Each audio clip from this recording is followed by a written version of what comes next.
চলো দেখতে পাচ্ছ পানির।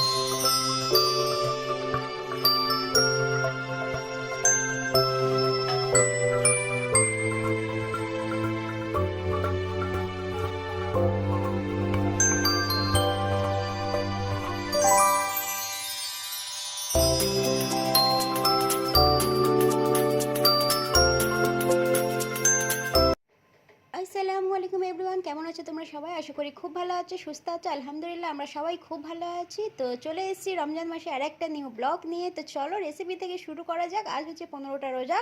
তো ভালোভাবে কেটে গেলে সবার, তোমাদের রোজা কেমন কাটছে অবশ্যই জানাবে। তো চলো, এখানে প্রথম আমাদের রান্নাবান্না শুরু হয়ে গেছে। আর এখানে হচ্ছে দহি বড়া, তো যার কারণে বিউলির ডাল যেটা হয় সেটাকে পেস্ট করা হয়েছে। আর তার সাথে একটু নুন আর একটু জিরা না কি দিয়েছে আমার মনে নেই, কারণ এটা করছে আমার শাশুড়ি। তো সেটাকে নিয়ে ভালোভাবে এটাকে ফাটতে হয়, মানে যতটা ফাটবে ততটা এটা হালকা হবে।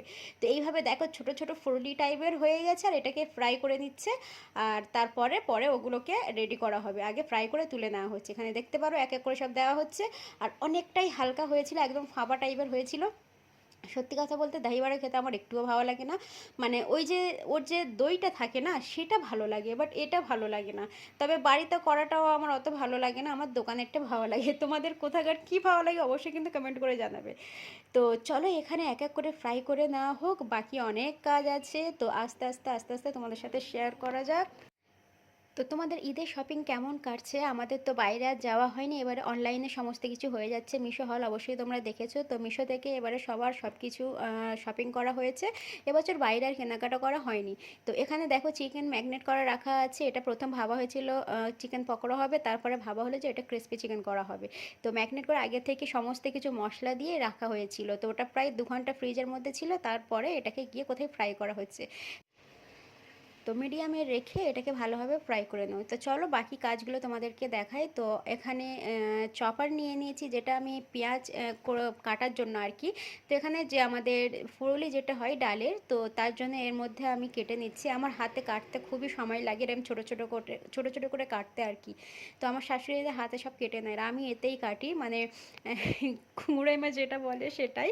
আমার এমনি পেঁয়াজ একটা কাটলে খুবই চোখ থেকে জল আসে, তো যার কারণে আমি একটুও পেঁয়াজ কাটতে পারি না।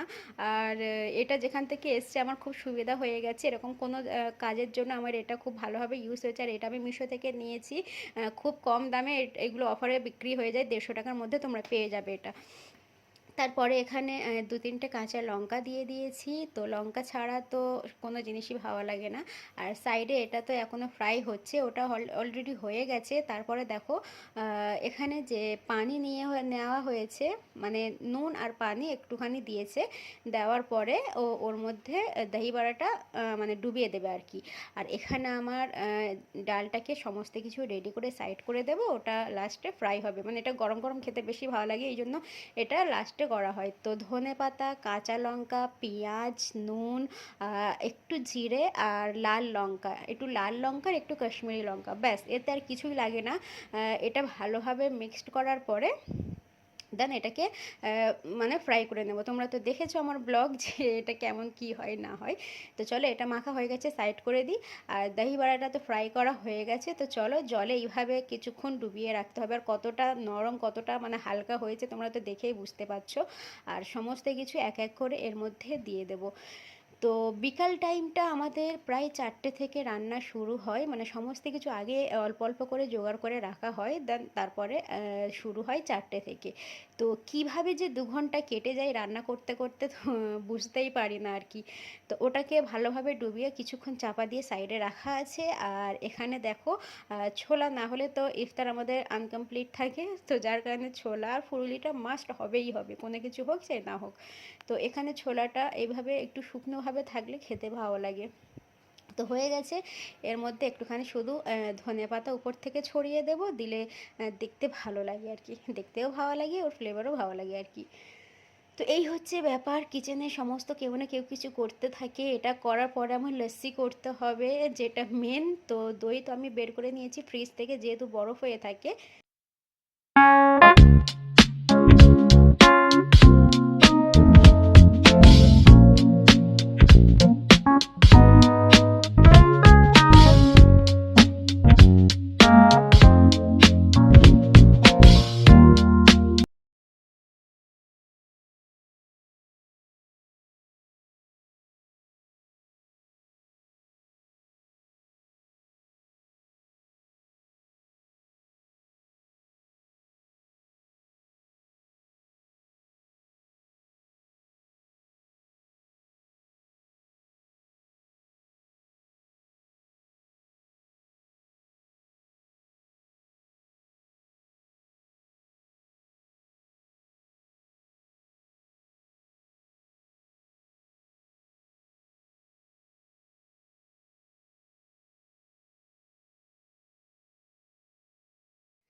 এবার হচ্ছে লস্যি করার পালা। তো কোনো কিছু রান্না করার আগে ঘড়িটা বারবার দেখতে হয় যে আর ক মিনিট বাকি আছে, ক মিনিট বাকি আছে। এখন বাজে 5টা 15। তো 15 কি 20 বাজে। তো চলে এখানে লস্যিটা কমপ্লিট করে নিই। আমি অলরেডি বরফ জমিয়ে রেখেছি ফ্রিজে। তো যখনই জমানো থাকে তো ফ্রিজে বরফটাকে বের করে লস্যির মধ্যে দিয়ে দিলে বাইরে থাকলে ঠান্ডা থাকে, আর যখন বরফ থাকে না তখন মানে একটু বড় জায়গায় লস্যি করতে হয়, যেহেতু বাড়িতে সবাই থাকে আর ওটাকে ফ্রিজে ঢোকাতে গেলেও সমস্যা হয়, মানে অত বড় জিনিস এই আর কি। তো দেখো এখানে রসনা দিয়ে দিয়েছি, যেটা পাউডার হয় আর যেটা লিকুইড হয়। তো এখানে হাফ তো দই নিয়ে নিয়েছি, মানে 500 মতো দই আমাদের রোজ যায় এখানে। তো 500 দই পুরোটাই দিয়ে দিয়েছি, আর যতটা মিষ্টি প্রয়োজন একটা আন্দাজ হয়ে গেছে ততটা এখানে চিনি দিয়ে দিয়েছি। মানে রোজার শুরুতে যা প্রবলেম হচ্ছিল, মানে শুরুতে যাই হয়, কখনো একটু মিষ্টি কম হয়, কখনো বেশি তো হয় না, কমই হয়ে যায়, না হয় দই একটু পাতলা হয়ে যায়। তো এখন এবার আন্দাজটা হয়ে গেছে। তো এখানে অনেকগুলো বলছি, সরি, পরিমাণ মতো চিনি দিয়ে দিয়েছি। তারপরে এখানে দেখো তোমরা যে কোনো ফ্রুট কেটে দিতে পারো, বানানা হোক, বানানা দিলেই নরমটা যেটা হয় সেটা দিলে মিক্সড হয়ে যায়, নাহলে মুখে পড়ে। আর এখানে দেখো ওয়াটারমেলন যেটা হয় সেটা আমি অল্প একটু কেটে দিয়ে দিই, তাতে আমার ভালো লাগে। ফ্লাওয়ার বলছি, সরি, ফ্রুট দিলে আমার খেতে বেশি ভালো লাগে। তো আজকে আমি ফ্রুট দিয়ে করেছি। আমার শাশুড়ি আবার অতটা ফ্রুট পছন্দ করে না, লস্যির মধ্যে প্লেন লস্যি খেতে পছন্দ করে। তো আজকে ফ্রুট দিয়ে করেছি। আর যখনই রোজা করে থাকি না, এরকম ঠান্ডা ঠান্ডা লস্যি দেখে যে কীরকম হয় কি বলবো। তো এই হচ্ছে ব্যাপার। তো দেখো এরকম হাঁড়ির মধ্যে বেশি করে করতে হয়। তো এটাকে করে ফ্রিজে ঢোকাতে হবে। আজকের বরফ করা নেই, তাই ফ্রিজের মধ্যে উপরে ঢুকিয়ে দিয়েছি। তারপরে দেখো এখানে ময়দা মাখানো আছে, একটু ইস্ট দেওয়া আছে, যার কারণে ফুলে উঠেছে। তো ইস্ট দিয়ে একটু নুন দিয়ে ভালো করে মাখিয়ে 2 ঘন্টা রাখা ছিল, ঠিক আছে। তারপরে এখানে গিয়ে কোথায় হচ্ছে, তো এটা কি হবে তোমাদেরকে বলে দিই, এটা হবে চিকেন রোল। তো চিকেন রোল করার জন্য এইভাবে বড় করে বেলে নেওয়া হয়েছে। আর প্রথম পরোটাটা তো আগে করতে হবে। তো এখানে পরোটাটা করে নিই। তো এখানে প্রচুর হুটোপাটার কাজ চলছে, তো আমি বেশি কিছু শ্যুট করতে পারিনি। ফল ফ্রুট কাটা এক সাইডে হচ্ছে, আর ওগুলো দেখানো হয়নি। আর এখানে এক সাইডে আমার ননদ পরোটাটা করছে, আর ওই এখানে ভিডিও করছে, আমি নিচে বসে বসে ফ্রুট কাটছি আর কি। তো এই হচ্ছে ব্যাপার। কিচেনের মধ্যে যখনই এতগুলো রান্না হয় তো দুজন থাকলে সুবিধা বেশি হয়, কেউ একজন কিছু করলো, কেউ একজন জোগাড় করে দিল, এটা সুবিধা হয়। আর যখন একটু একার হাতে কোনো কিছু হয় তো আগে থেকে জোগাড় করে সমস্ত কিছু রাখলে তো বিকাল টাইমটা একটু ফ্রি হয়ে যায়। তো কত সুন্দর ফুলে উঠছে দেখতে পারো। আর আজকের চিকেন রোলটা খুবই খুবই সুন্দর খেতে হয়েছিল। তো এখানে আমাকে ফ্রাই করে দিলে সাইডে আমি রেডি করব। তো এখানে আমি সমস্ত কিছু রেডি করে রেখে দিচ্ছি। তো এখানে দেখো মায়ও এখানে নিয়ে নিয়েছি একটা পেয়ালার মধ্যে, আর একটা পেয়ালার মধ্যে আমি নিয়ে নেব টমেটো সস। তো দুটোকে সাইড করে রেখে দিই, আর তার সাথে আমি মিক্সড করেছি শেজওয়ান সস।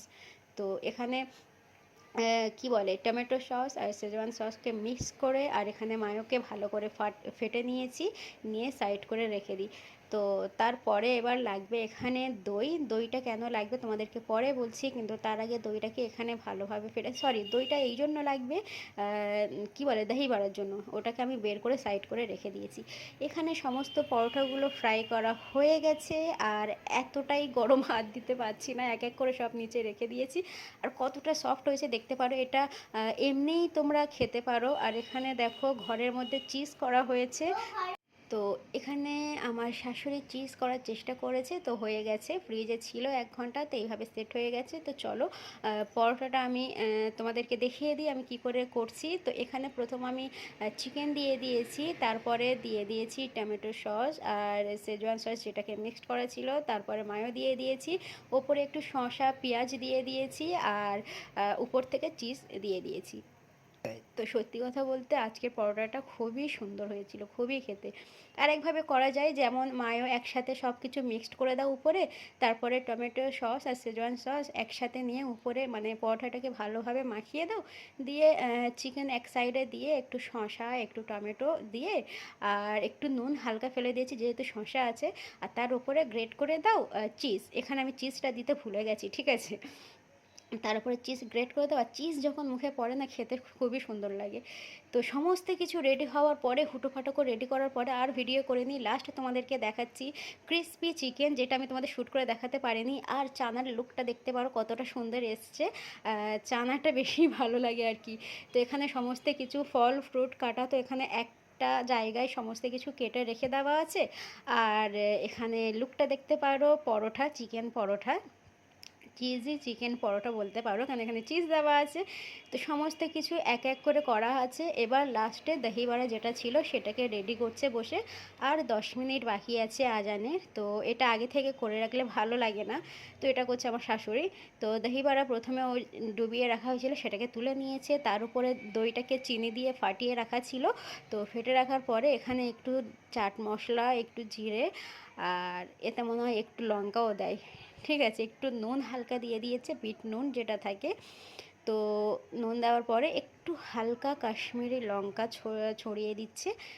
তো এই হচ্ছে আমাদের দহি বড়া। তো যে খাবে কয়েকটা প্লেট, একটা দুটো প্লেট এইভাবে রাখা রয়েছে, আর তার উপরে অল্প একটু দিয়ে দিচ্ছে টমেটো সস। তো আমার এগুলো একদম ভালো লাগে না খেতে, তো আমি খাইনি। তো চলো, ইফতারের টাইম হয়ে গেছে, আমরা বসে আগে ইফতার করে নিই, তারপরে তোমাদের সাথে কথা হচ্ছে। তো মাশাআল্লাহ, আজ অনেক কিছুই হয়েছে, তো আমরা ফটাফট ইফতার করে নিই। ইফতার করার পরে ইনায়েত এখানে বকবক শুরু করেছে, তো ওর সাথে বসে এখানে সমস্ত কিছু বকবক করা হচ্ছে। তো চলো, ভিডিও আমি এখানেই এন্ড করি, দেখা হচ্ছে নেক্সট ভিডিও। এখন বসে চা খাচ্ছি, আর ব্লগটা আর বড় করব না। দেখা হচ্ছে নেক্সট ভিডিও। আর ভিডিও ভালো লাগলে অবশ্যই লাইক, শেয়ার, সাবস্ক্রাইব করে দিও। সো বাই বাই, ভালো থেকো, আল্লাহ হাফিজ।